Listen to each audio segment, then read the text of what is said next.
Hello, it's John Heaton, and this evening I'm going to review this album from Bob Dylan, Bringing It All Back Home. I know a few of you have been requesting I review some of his earlier albums, so I'm starting to do that. I'm going to go backwards instead of start at the beginning, I think, even though I haven't done Highway 61 yet, so I will do that one soon. And just before I start, I just wanted to say a couple of words about... I had a certain individual, well, first of all, most of the comments you guys leave on my videos are constructive and nice, and even if you disagree with me, they're quite polite and, well-mannered. But I did have one individual who made some derogatory remarks the other day, and I had a bit of a back and forth with him. He's since deleted his comments, thankfully, but he was making out that I thought that my views were all important and dictating the fate of the world and stuff like that, and I tried to tell him that it's just an opinion, and if I don't like a couple of tracks, it doesn't mean anything. It's just my opinion. And so hopefully the spirit in which these videos are made by myself and others is in that spirit of constructive criticism and saying, where we don't like stuff doesn't mean our view is correct. But anyway, that was a bit rambling, sorry about that. So back to this album, 27th of March 1965, the follow-up to another side of Bob Dylan. And the first thing to say about this cover, it's one of the first of several sort of arty covers from Bob. Maybe this is the artiest of all of them. It's a very good picture. I forget who took the picture. I was researching it a couple of days ago. This is Sally Grossman, the wife of Dylan's manager at the time, Albert Grossman. And Bob's got various LPs on his lap here, which you can make out a couple of them. And apparently there's a Ravi Shankar LP, but I couldn't find it. It's not very visible. There's a Time magazine from January '65 with Lyndon Johnson on the cover. There's a cat, his cat, Dylan's cat, named Rolling Stone, which is interesting because this is before the track Like a Rolling Stone. There's a Fallout Shelter sign here. And just altogether, a bit of a groundbreaking sleeve. And regarding the reviews of this album, I mean, it was very, very successful, number 6 in the US and number 1 in the UK. And Clinton Halen more recently has described it as, I think he said it was the most influential album ever. Every facet of popular music, future popular music, can be found within this jacket, I think he was saying. And you could make a case for this and several other albums of Bob's to be one of the most influential albums. I think one of the big things, obviously, about this album is the furore which erupted when Dylan around this time went electric, and he did that on stage, and he also did it on record, and this was the first record where he tried stuff with an electric guitar arrangement. The first side of this disc is heavier, and then the second side is just acoustic. So it was brave. It alienated him from a few of his folk fans, but it probably gained him a whole new audience as well.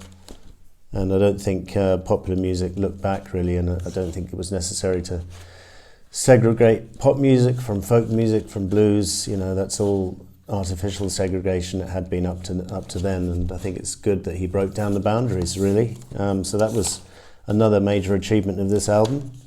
The other thing I can think of which comes to mind is music videos. I think that one of the first music videos is the video that was featured in the film Don't Look Back for the song Subterranean Homesick Blues, where Bob's just standing in front of the camera with placards with words from the song, and he's just discarding them as the song goes through. Very simple concept, absolutely hilarious, and it made even more hilarious that Bob maintains a complete straight face throughout the video, and just stands there discarding it's just, if you haven't seen it, check it out, it's hilarious. So to the tracks, I think now. Subterranean Homesick Blues. I mean, it has the lengths of each track, and it's quite a short track, 2 minutes 17. But then at mid-60s, it was not unusual for tracks to be quite short, and it wasn't until the later 60s where, you know, tracks would more commonly be, you know, 4 or 5, 6 minutes long. But at the time, this is still, most tracks are 2, 3 minutes long, but then on side 2 it gets some of his longer epics. That one track, It's Alright Ma, lasts for 7.5 minutes. And then of course the following year, 66, he'd have a 12-minute epic with Sad-Eyed Lady of the Lowlands. But on side 1 the songs are quite concise and short, and Subterranean Homesick Blues is an hilarious, fast, romping number. Very enjoyable, very well played by the band, who are probably too numerous to mention, but John B. Sebastian on bass guitar, Frank Owens on piano, Bill Lee on bass, can't read my own writing, Paul Griffiths on piano, Steve Boone on guitar, obviously Bob on acoustic, and just some great lines.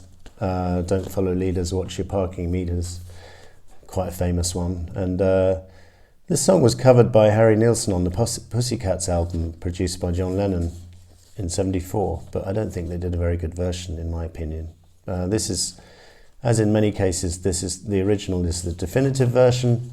It's quite a brave song to try and cover because it's got Bob Dylan written all over it, really, in mood, in style and lyrically. Just these wacky lyrics, which he's so good at. Then You Belong to Me is one of 2 brilliant ballads on side 1. Or so when I say side 1 was electric, you know, these ones are kind of nearer the ballad than anything else, and but starting to feature more than just an acoustic guitar. So it's starting to feature, you know, a band, and that makes it more moving, I think. And the lyrics were becoming less about the protest movement or less about the war, and more introspective and more personal and probably more confusing, because one doesn't really know what he's talking about from the next 3 albums, I'd say, from Bob.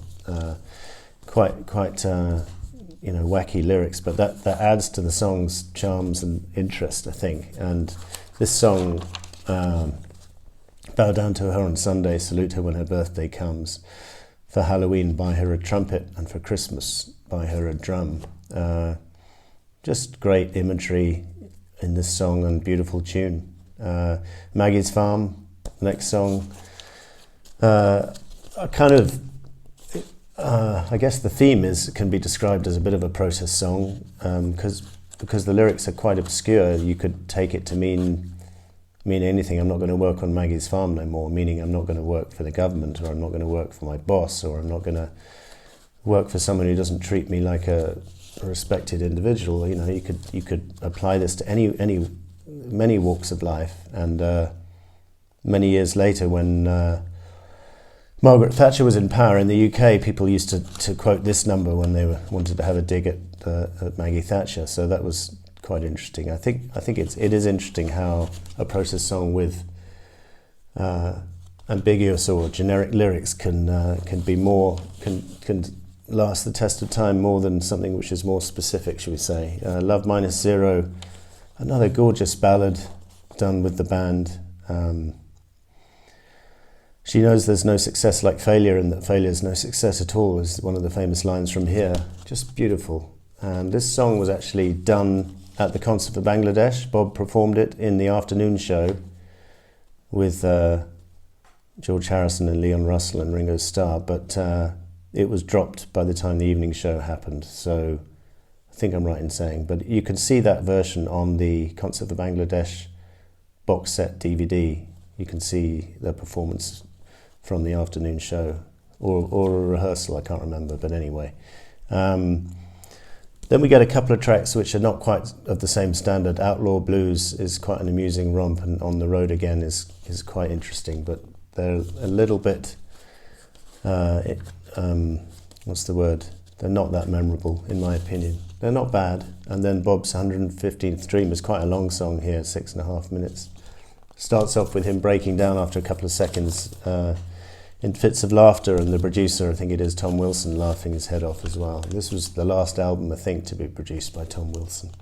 So then they start again, and good imagery, and quite a good closer to side one, but not quite. Those last three tracks, not quite at the same ecstatic level that the album started with, but then you flip it over to side two and you get the ballads here with Mr. Tambourine Man, just one of his all-time classics.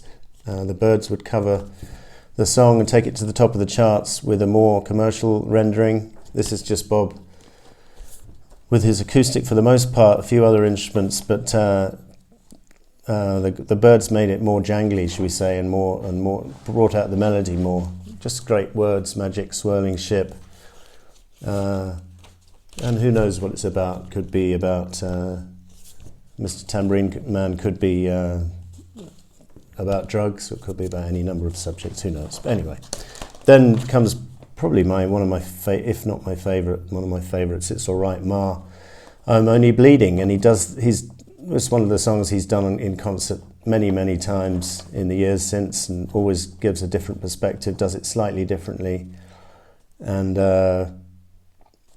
several lines have gone down in history from Bob from this song. He's not busy being born, he's busy dying. And then, of course, it's easy to see,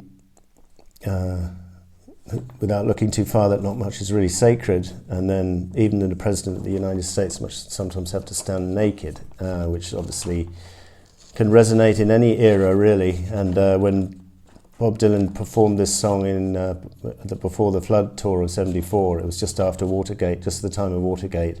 So that line got a huge cheer. Then Money Doesn't Talk, It Swears, another classic line. So this song is chock-a-block of great lines, and again, just put sufficiently generically so that it could be sung in any era. It could be sung 100 years from now and probably have the same meaning. And that's what's the beauty of a great Bob Dylan song, I think. And then the album closes with another absolute chestnut in It's All Over Now, Baby Blue, which I saw him perform in 1984 with Van Morrison at Wembley, singing half of the lead vocal with him. It's just a really strong number, and it will work with the band, as I saw him there in 1984. It can work as a kind of stripped down acoustic rendering. And the last verse, I just want to read it to you because it's so beautiful. Leave your stepping stones behind, something calls for you. Forget the dead you've left, they will not follow you. The vagabond who's rapping at your door is standing in the clothes that you once wore. Strike another match, go start anew, and it's all over now, Baby Blue. Interpretation, a lot of people think it was him saying goodbye to the folk movement. But I don't think Bob would be so crass as to say, goodbye to anything, because he would return to acoustic numbers throughout his career, really, and on John Wesley Harding in '68, just a few 2 or 3 years later. But certainly saying goodbye to something, maybe saying goodbye to the innocence of the '60s and moving it more into the kind of more colourful mid-'60s with greater word imagery and less political posturing from Bob, and just more just glorious imagery and introspective lyrics and just great tunes. One of the things Bob is not always known for is his tunes, and they really come to the fore on this album. And it's one of his very best albums of all time, certainly one of his best '60s albums, and I come back to it pretty often. Thank you for watching. See you next time.